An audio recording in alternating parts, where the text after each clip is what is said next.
Hello friends, आप सभी का स्वागत है स्क्वीज आउट में। इस शो में हम निकालेंगे पूरे हफ्ते की खबरों का निचोड़। मैं हूं Kishore Narayan, so let's get started.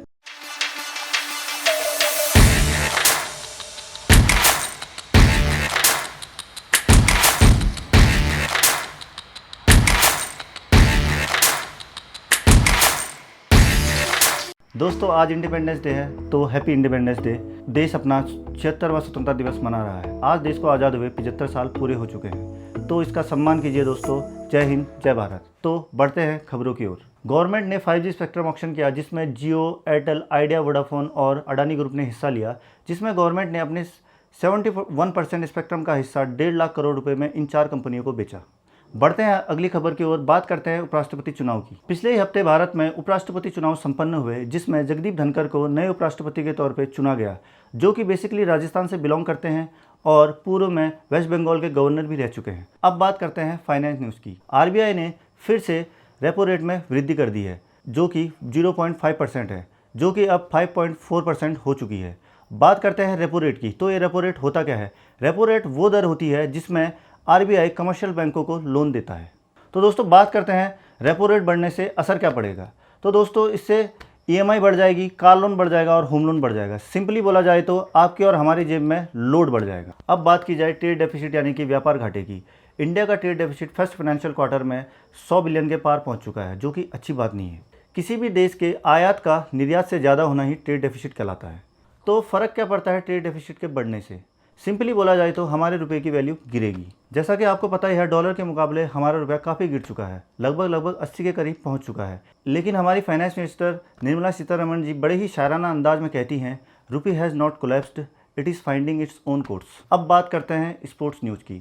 हाल ही में बर्मिंघम में कॉमनवेल्थ गेम्स संपन्न हुए, जिसमें भारत के एथलीट्स ने काफ़ी अच्छा प्रदर्शन दिखाते हुए 22 गोल्ड, 16 सिल्वर और 23 ब्रॉन्ज के साथ, यानी कि टोटल 61 मेडल के साथ अपना ये दौरा संपन्न किया। बात करते हैं सेरेना विलियम्स के बारे में, जो कि अपने गेम की लेजेंड हैं, जिन्होंने अब तक 23 ग्रैंड स्लैम अपने नाम किए हैं, जो इस साल होने वाले यूएस ओपन के बाद संन्यास ले लेंगी।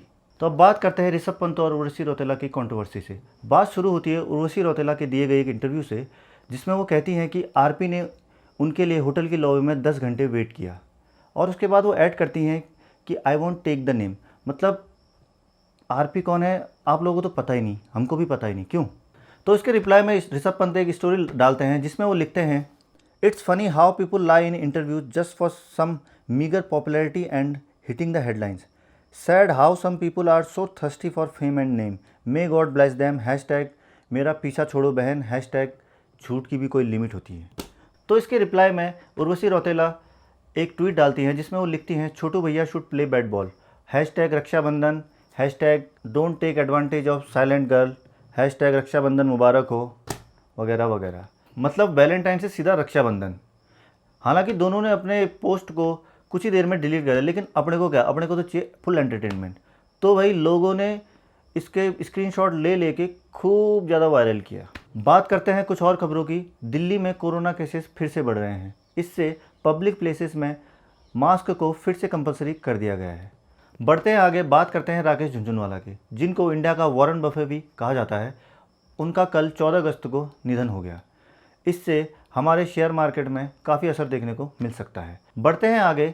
उत्तराखंड के नए ब्रांड एम्बेसडर ऋषभ पंत को बनाया गया है। दोस्तों, ये था इस हफ्ते की खबरों का निचोड़। मिलते हैं अगले हफ्ते। Till then, bye bye, take care. जय हिंद, जय भारत।